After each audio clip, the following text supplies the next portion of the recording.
34वां पुण्यतिथि पर विनोद बाबू को कोटि कोटि नमन करते हैं।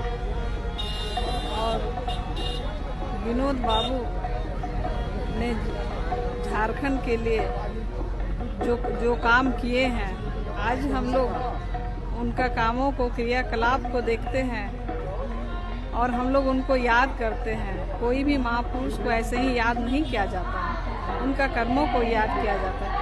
आज हम लोग झारखंड अलग राज्य में रह रहे हैं, ये उन्हीं की देन है कि आज हम लोग बड़े शान से कहते हैं कि हम झारखंडी हैं, हम अलग झारखंड राज्य में रह रहे हैं। उनके जो बताए गए पद चिन्ह पर हम लोग चल रहे हैं। आज जिस स्थिति में है हम लोग खड़े हैं, तो उनका ही देन है और उन्हीं के दिशा निर्देश पर हम लोग चलते हैं। उन्होंने शिक्षा को आगे बढ़ाने के लिए हर सुदूर गांवों में स्कूल कॉलेज का खोलना और शिक्षित होना, उनका एक नारा था, पढ़ो और लड़ो। तो शिक्षित हो करके अपने हक और अधिकार के लिए वो लड़ाई लड़ने के लिए प्रेरित करते हैं कि एक शिक्षित होकर और पढ़ लिख कर अपने हक का लड़ाई लड़े और आगे बढ़ें।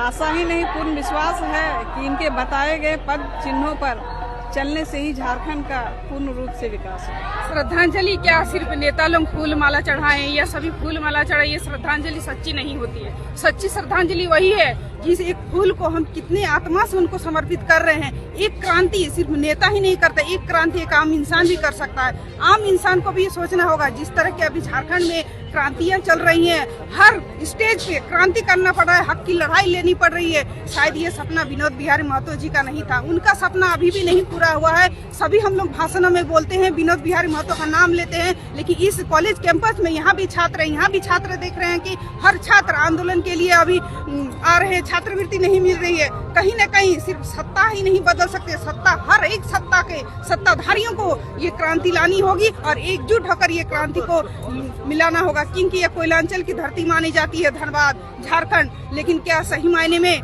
सब यहाँ खुश हैं? दब रहे हैं, मर रहे हैं, लोग मर रहे हैं, मिट रहे हैं, महिलाएं त्राहिमाम कर रही हैं, उनके घर डोजर से गिराया जा रहा है। कहाँ है क्रांति?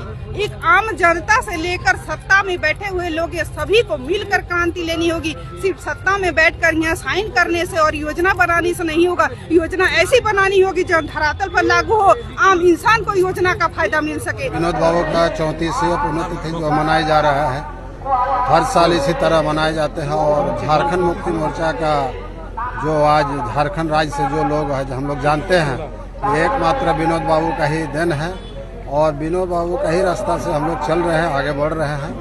और आशा उम्मीद करेंगे पूरा झारखंड वासियों से कि जिस तरह से विनोद बाबू जिस तरह झारखंड के लिए आंदोलन किए थे, लड़ाई लड़े थे, उस तरह से यहाँ के युवा आगे बढ़े और लड़े। देखिए, पढ़ो और लड़ो तो ये तो सही बात बोले थे विनोद बाबू ने, लेकिन युवाओं से मैं अपील ये भी करना चाहता हूँ कि पढ़ो और लड़ो ये तो सही बात है, लेकिन थोड़ा समझना भी है।